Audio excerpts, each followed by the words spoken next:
Have you ever tried to hold on to something that was already gone and felt it slowly break you from the inside? There's a quiet kind of pain that doesn't scream, doesn't explode, doesn't even ask for attention. It just sits there, deep in your chest, whispering memories you wish you could forget. The Art of Moving On by Anurag. Paul opens a door into that silent struggle, a space where letting go feels impossible, yet holding on feels unbearable. And right from the beginning, it asks you something uncomfortable. What are you still holding on to that is no longer holding on to you? This isn't just a book about heartbreak or loss. It's about the invisible chains we willingly wear, the memories we replay like old songs, the what-ifs that keep us awake at night. The author doesn't try to sugarcoat pain.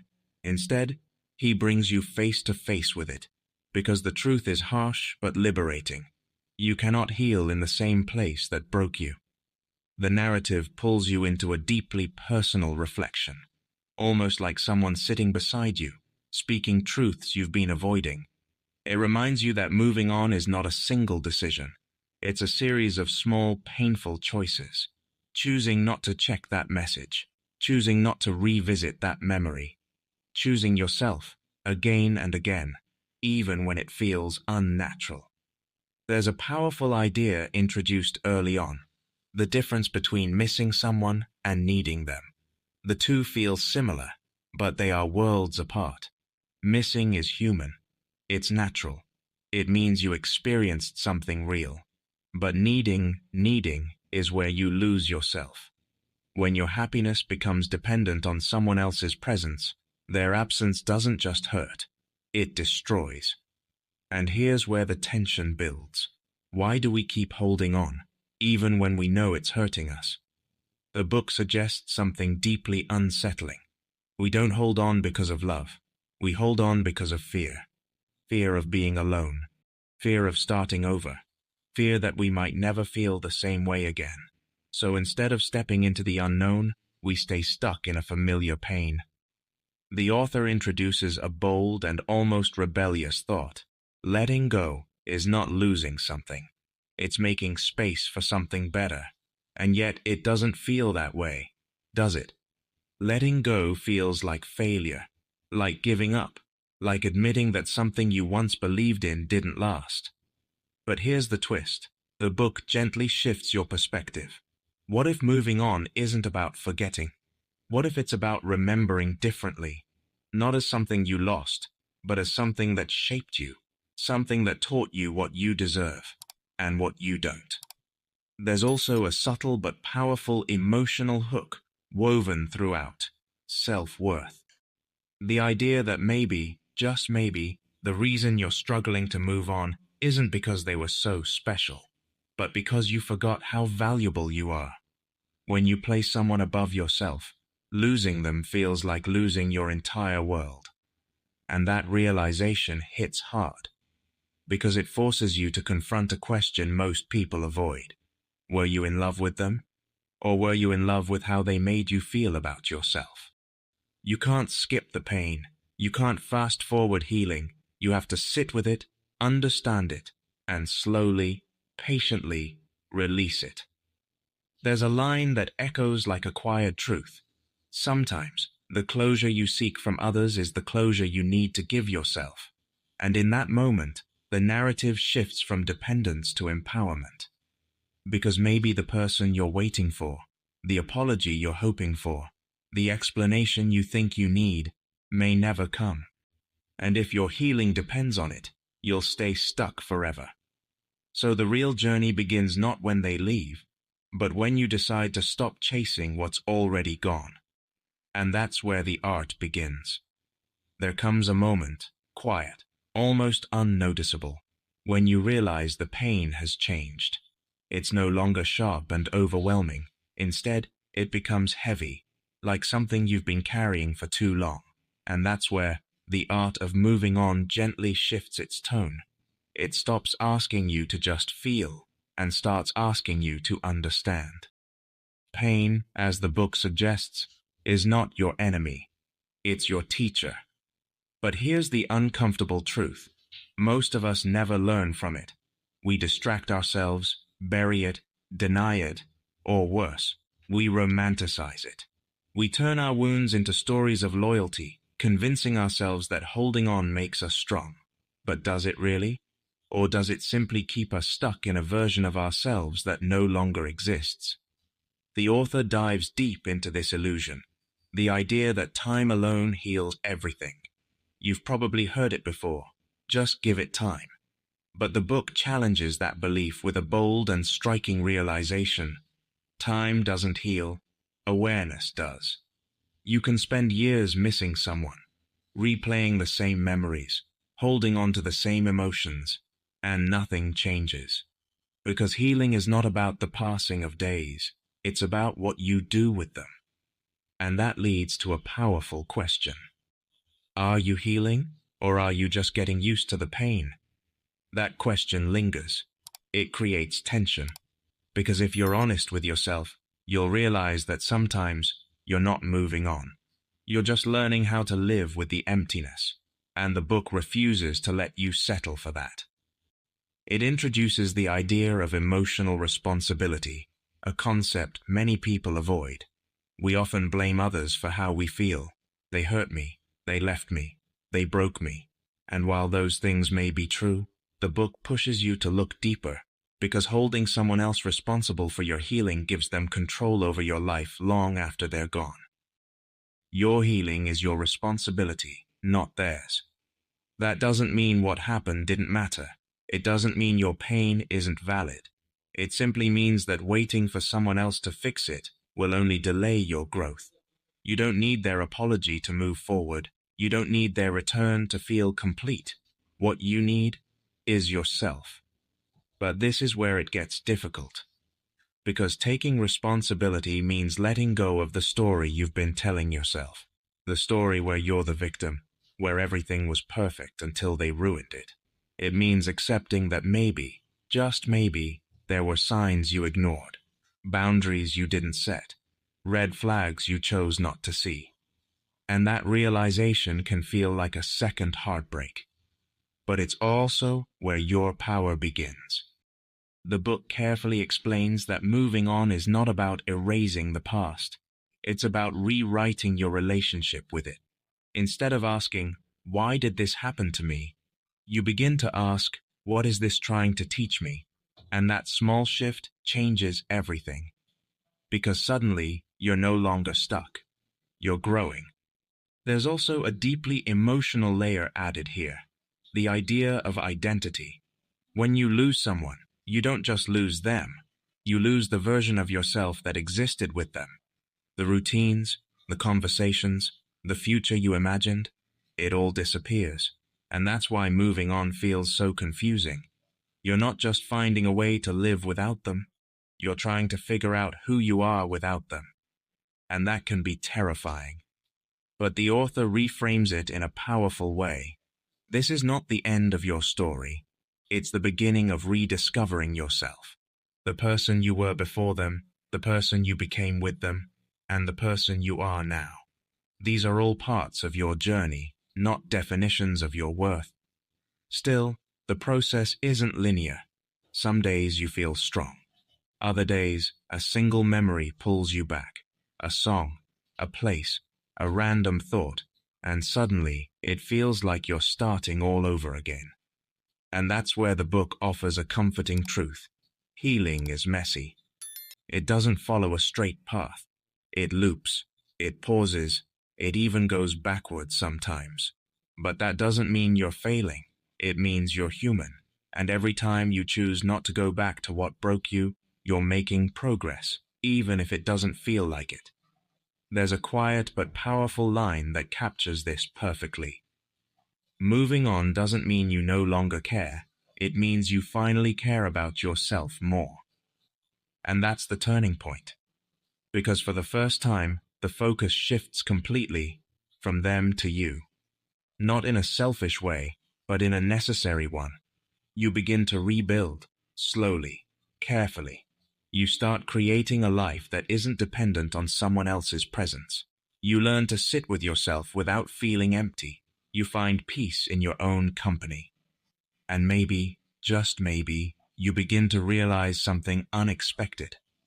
That the person you thought you couldn't live without was never meant to be the center of your world. You were. And then something begins to change. Not outside, not in the world around you, but within you. It's subtle at first. A thought that doesn't hurt as much. A memory that no longer brings tears. A moment where you realize you didn't think about them today. And that realization feels strange, almost unfamiliar. Because for so long, your pain became your routine. Your attachment became your identity. The art of moving on now takes you deeper into this transformation. The stage where healing is no longer just about letting go, but about rebuilding. Because empty space, if not filled with something meaningful, will always try to pull you back into what once occupied it. And here comes a powerful truth the book emphasizes. You cannot build a new life while emotionally living in the old one. That line lands heavily, because even after letting go, many people stay mentally trapped in the past. They stop reaching out, they stop checking messages, but inside, nothing has really changed. They still compare everyone to that one person. They still measure their worth through a broken connection, and without realizing it, they carry the past into every new beginning. So the question becomes, are you truly moving forward, or are you just dragging your past along with you? The author introduces the idea of emotional detox, a process of clearing out everything that keeps you tied to what's gone. Not just physical reminders like messages, photos, or gifts, but mental habits, the constant overthinking, the silent hope that maybe they'll come back, the imaginary conversations you replay in your mind. Because as long as you keep feeding those patterns, a part of you will always stay stuck. But letting go of those patterns is not easy. In fact, it's one of the hardest parts of moving on, because those thoughts, as painful as they are, also bring comfort. They keep the connection alive, even if it only exists in your mind. And giving that up feels like losing the person all over again. Yet the book gently reminds you what you're holding on to is not them, it's the idea of them. And that realization changes everything. Because the person you miss is often a version that no longer exists. A version shaped by your memories, your emotions, your expectations. And when you start seeing that clearly, you begin to understand that moving on is not about forgetting a person. It's about releasing an illusion. There's also a strong focus on self-respect at this stage. The author asks a bold, almost uncomfortable question. If someone else treated you the way you allowed yourself to be treated, would you accept it? Question cuts deep, because it forces you to confront the ways you may have compromised your own worth, ignored your own needs, stayed silent when you should have spoken, accepted less than you deserved just to keep someone in your life. And here comes the bold statement that shifts everything. You don't move on because you stopped loving them. You move on because you started respecting yourself. That's the turning point. That's where healing becomes empowerment. You begin to set boundaries, not just with others, but with yourself. You stop revisiting places that reopen wounds. You stop entertaining thoughts that drain your energy. You start choosing peace over attachment, clarity over confusion, growth over comfort. And slowly, something beautiful happens. You begin to enjoy your own presence again. Moments of solitude no longer feel like loneliness. Silence no longer feels heavy. You start rediscovering things that make you feel alive. Hobbies, passions, dreams you once ignored.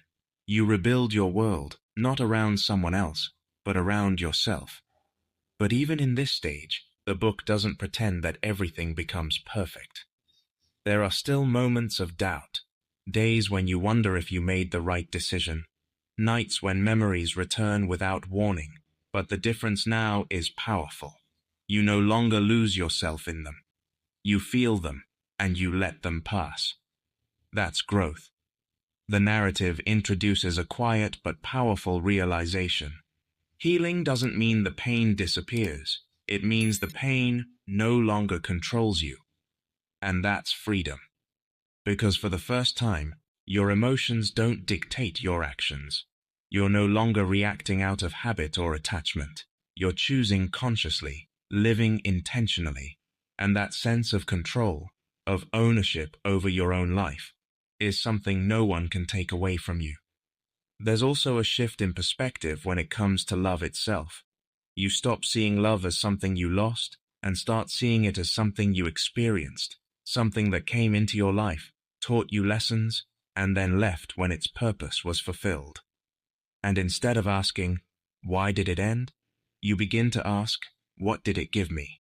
Question opens the door to gratitude, not the kind that ignores pain, but the kind that acknowledges growth. Because every experience, no matter how painful, shapes you into someone stronger, wiser, more aware. And maybe that was the purpose all along.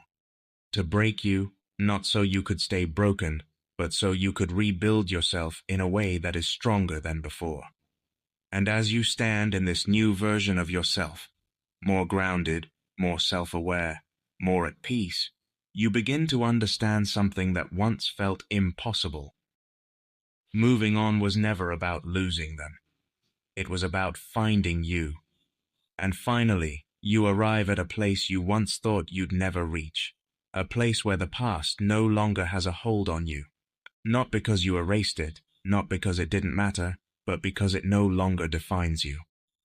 The art of moving on brings you here gently, almost like guiding you out of a storm you didn't realize you had survived. There's a quiet strength in this stage. It's not loud or dramatic. It doesn't need validation. It's the kind of peace that comes from within, the kind that doesn't depend on who stays or who leaves. And for the first time, you begin to feel whole again, on your own. But the book doesn't end with just healing. It goes deeper. It asks you to look at your life now, not through the lens of what you lost, but through the possibilities that still exist. Because once you've truly let go, you don't just create space, you create opportunity. And here comes a powerful realization. Moving on is not the end of love. It's the beginning of a healthier version of it. For so long, you may have associated love with attachment, sacrifice, even pain. You believed that loving someone meant holding on, no matter what it cost you. But now, your understanding shifts. You realize that real love doesn't ask you to abandon yourself. It doesn't make you question your worth. It doesn't leave you feeling incomplete. And that changes everything. Because now, you don't just move on from a person. You move on from a mindset. A mindset that told you that you had to chase, to prove, to settle. A mindset that made you believe that losing someone meant losing everything. And as that belief fades, something stronger takes its place: self-trust. You begin to trust your decisions again, your instincts, your boundaries. You no longer fear being alone because you've experienced your own strength. You've sat with your pain, faced your fears, and come out stronger. And that leads to a question that once felt terrifying, but now feels empowering. What kind of life do I want to build from here? Because this is your blank page. The author emphasizes that moving on is not about rushing into something new to fill the void. It's about becoming so complete within yourself that anything new becomes a choice, not a necessity. You don't seek someone to fix you. You don't look for someone to complete you. You simply open yourself to the possibility of sharing your already complete life with someone who adds to it. That's the difference. And here comes a bold, grounding statement. You don't attract what you want. You attract what you are. So if you carry unresolved pain, you may find yourself repeating the same patterns. But if you carry self-respect, clarity, and peace, you naturally attract healthier connections. And this is why moving on is not just important, it's essential. Because it determines the kind of future you step into. There's also a beautiful sense of closure that the book offers. Not the kind that depends on a final conversation or a perfect ending, but the kind you create within yourself. You stop waiting for answers that may never come. You stop searching for meaning in something that has already ended. Instead, you accept. Not because it was easy, not because it didn't hurt, but because it's over. And in that acceptance, you find freedom. There's a line that captures this perfectly. Closure is not something you receive, it's something you decide. And once you make that decision, everything shifts. The past becomes a chapter, not the entire story. You begin to look back, not with pain, but with understanding. Not with regret, but with awareness. You see how far you've come, how much you've grown, how strong you've become, and for the first time, you feel proud, not because you held on, but because you had the courage to let go. And maybe the most beautiful part of this journey is this. You start to fall in love again. Not necessarily with another person, but with life itself. With your mornings, your dreams, your peace, your growth. You start to appreciate the small things, the calm, the clarity, the quiet moments that once felt empty, but now feel full. You realize that happiness was never something someone else could give you. It was always something you had to build within yourself. And now you have. So as this journey comes to an end, it leaves you with one final powerful question. If you've come this far, if you've survived everything that once felt impossible, why would you ever settle for anything that takes away your peace again?